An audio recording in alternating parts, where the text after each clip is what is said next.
Happy New Year! It's that time of year when people who do YouTube in any capacity are probably filming videos kind of like this one here to let you know what's happened in the previous year and what's happening in the year to come, so you know whether or not it's worth your time to smash one of them buttons we're supposed to talk about smashing all the time. So let's look at what took place last year. In 2022, near the beginning of the year, I purchased as kind of a project car for myself a 1996 V6 Mustang, which was later named the Rum Runner.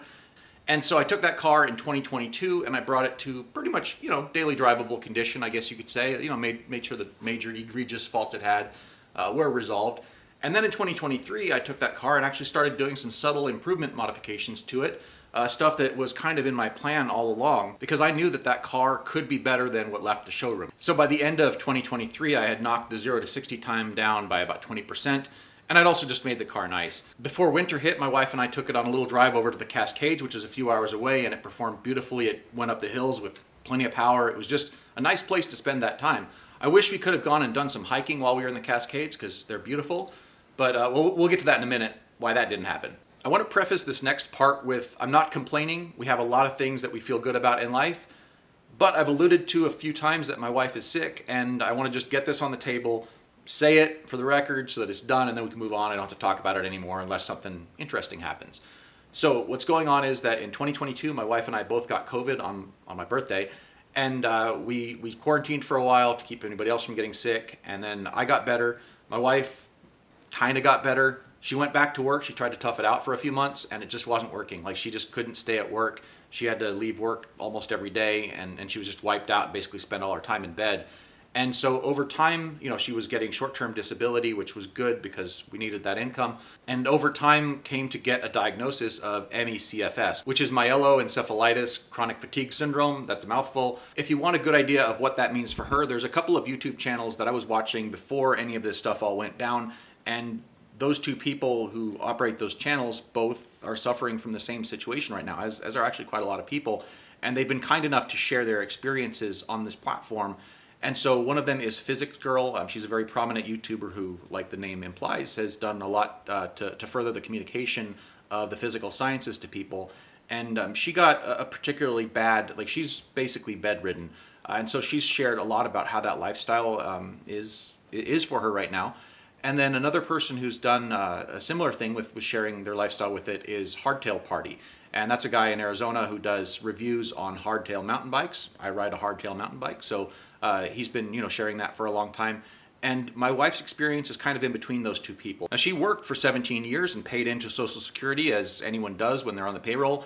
And so she's due, SSDI or whatever they call that insurance, and has applied for it, of course, but that can take years to actually come into effect. And in the meanwhile, we're living on my income. Now, I have a job doing something that I enjoy doing that makes the world a better place and makes the world safer for everybody. And so I'm really proud of what I do, and I love my coworkers. But let's just say that the income has not kept up with inflation, so we're struggling. Now, we're not going to lose our home, and we're not going to starve to death. We're okay. Don't worry about us. It really just means that anything that's not life support systems, it's got to stay on the back burner. You know how that goes. Anyway, enough about that stuff. I just wanted to get it on record so it's out. We don't have to talk about it anymore. Let's talk about good stuff. In addition to being a brand new year, it's also my 10-year anniversary with YouTube. I first published my first video at the beginning of 2014. That video is actually still up. And so I guess happy anniversary to me! That first video shows me interacting with a voice assistant called Ubi that existed before Alexa and the Google one and all those other hardware voice assistants. Siri already existed on cell phones, and there was a Google Assistant that already worked on Android phones. But the hardware idea, like the Google Home stuff and stuff like that, none of those existed yet at that point. And I'm nerdy enough that I had that one hand delivered to me by the CEO of the company that made it. It's not really that big of a deal, but like, did Tim Cook hand you your iPhone?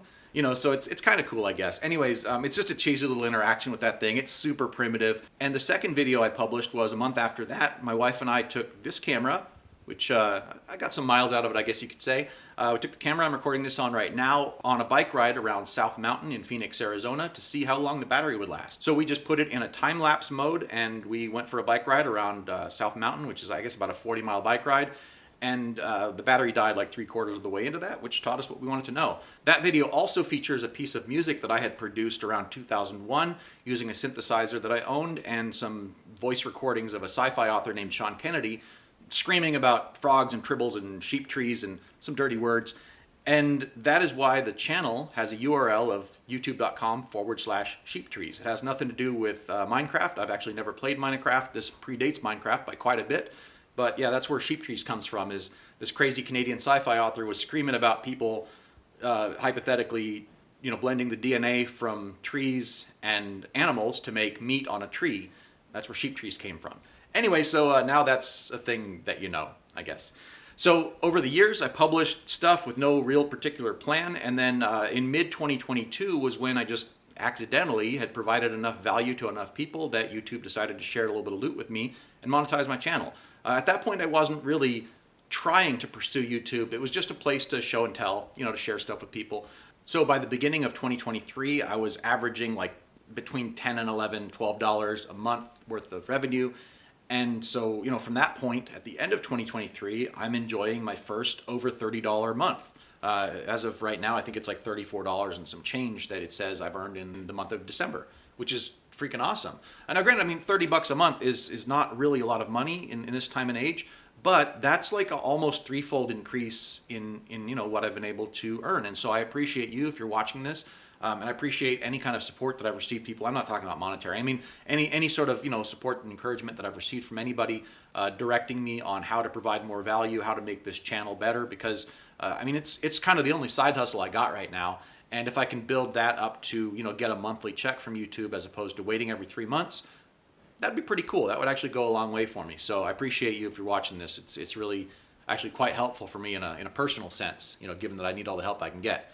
The next natural topic is what's next for this channel, right? What's coming in 2024? Well, I think you already know that I can't put big ambitious things on the wall and say we're going to do them. I don't want to break any promises. I do have things on my wish list. We'll see if we get to them. In terms of the stuff that's definitely happening, I'm going to do more explainer videos. Those seem to do well in terms of what the internet calls evergreen content. You know what that means? And it's also something that I can do with what I have at my disposal. And hopefully it provides value to people. That's the point, right? If I provide some value, YouTube rewards me with a couple dollars, everyone wins. Ends up being a pretty good relationship that way. In terms of my wife's car, it's hanging out, waiting for her to get better, just like I am. In terms of the pink car, I have a big thing that I want to do with that car. Those plans are not going away, but they may not happen in 2024. We'll see. Stick around, and when that happens, hopefully that'll be a relatively ambitious project. Kind of like when I was doing the 191 series. If you're a subscriber, you saw that I did a little kind of series following Highway 191 from the Mexican border to the Canadian border. And I was learning a lot. There's a lot I didn't know yet about everything in terms of YouTube production and whatnot. But that was a fun series to do. I learned a ton. I think some of the scenes are really beautifully shot, even for a chump like me. And so something kind of along those lines with this car is coming eventually. Yeah. As for the Rum Runner, that was the project vehicle that I started doing a year and a half ago. And I got most of the things done with it that I really wanted to do, but I wanted to do some more with it. Like, it's not done in my mind. However, I'm probably gonna have to sell it this year. Being realistic, where I'm at, I'm probably gonna have to sell it this year, which is a shame. Someone else is gonna get a really enjoyable car. I have a couple more things that are gonna be done with that, and I'll share those with you when the time comes to do them. But sometime in spring, probably gonna put a for sale sign up on that car, unfortunately. And I actually tried giving it to my nephew. If you've ever tried solding a car, you know that sometimes when you deal with people, there's some characters that show up, and I kind of dread that. And so my nephew said that he needed a car, and I said, dude, I'll give it to you. I'll give you this car. And unfortunately, he lives on the other side of the country, and he doesn't know how to drive stick shift. So he was like, I don't want to take that kind of adventure where I'm learning to drive stick shift, driving a car across country. That's fair. I can't blame him for that. I think it would have been kind of cool. Like, that's the type of adventure that I would be like, heck yeah, I'm doing that just for the fun of it. But I don't blame him. He's not me. He's got his own lifestyle. So yeah, that car is probably going to end up getting sold to somebody, and hopefully they'll enjoy the heck out of it, enjoy its second life. As for my white truck, the regular cab Ram 1500, that truck I unfortunately don't drive as much as I'd like to. It's a beautiful driving truck. Where do I really have to go with it? It goes to the dump, it goes to Home Depot. A few months ago, we took it to Montana to pick up an axle. So, it's useful to have. It's long since paid off, but it doesn't get the use that it deserves. It only has like 45,000 miles on it. and it's 9 years old now at this point. So yeah, that's how much I drive it. Regarding my pretend Jeep, the 2015 Jeep Patriot, that is easily our most pragmatic car, but pragmatic's not a thrilling word. You know, no one's like, hey, let's ride that pragmatic roller coaster. You know, it's not really that kind of a car, but it's, you know, it's a useful thing. It keeps going, and if there's anything interesting I can share with it, I'll do so, you know, so that'll be kind of fun. Okay, I've been talking long enough. I'm gonna close out this video the same way I did last year by sharing with you some of the creators that I've been paying attention to. And if you're interested in the content on my channel, you might be interested in these folks as well. They don't know I'm promoting them. There's no relationship. There's no tit for tat. This is just me promoting some other people's hard work. And so for Mustang content, I've been following D Creators Creations. I'll put a link up there somewhere, I think, probably. And he just does Mustang content on Mustangs of a similar vintage to what I do. He's got an SN95. He's got a Fox body drift car that he's been working on. He's got a Ford F-150, I think, and then his wife's got an FJ Cruiser that he's doing little things with. And he's just a real charismatic dude. Additionally, he's not yet monetized, like he doesn't have enough watch hours. So if you're feeling super charitable, pop on a couple of his videos, whether you watch them or not, just let him play. Let him get above those 4,000 hours or whatever of watch time so the guy can make some money. So just, you know, help him out if you can. He's a cool dude. For general automotive content, I've been watching Ben Collins Drives. Ben Collins is probably best known in his role as the Stig on the old Top Gear series. He's an Englishman who does motoring content.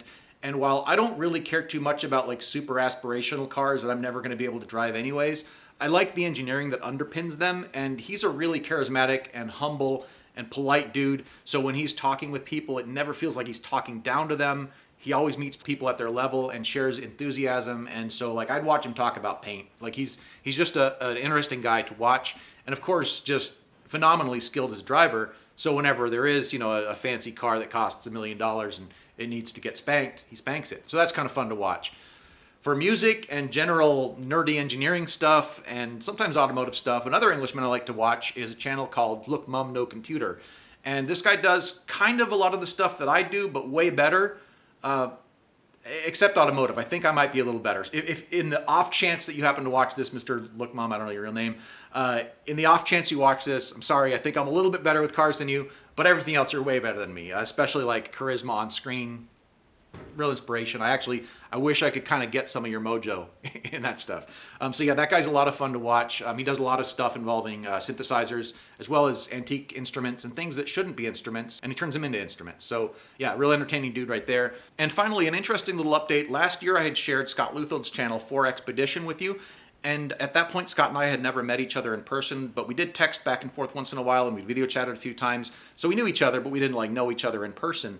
And as it turns out, I was coming back from a business trip and my flight path had took me over the ranch that they were busy refurbishing for a YouTube series called Rancho Redux or Rancho Redo.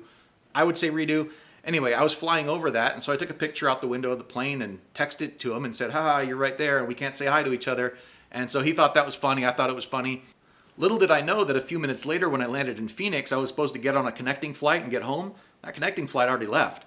So the airline was going to print me out a new ticket so I could get home that night, and I said, no, like I got friends and family here. Print me out one for a couple days from now. So I stayed in Phoenix for a couple nights, hung out with friends and family, and my buddy Tim and I drove down and saw Scott and Heather in person. And they are super nice people. They are completely awesome. I would love to hang out with them again if fate brings us all together.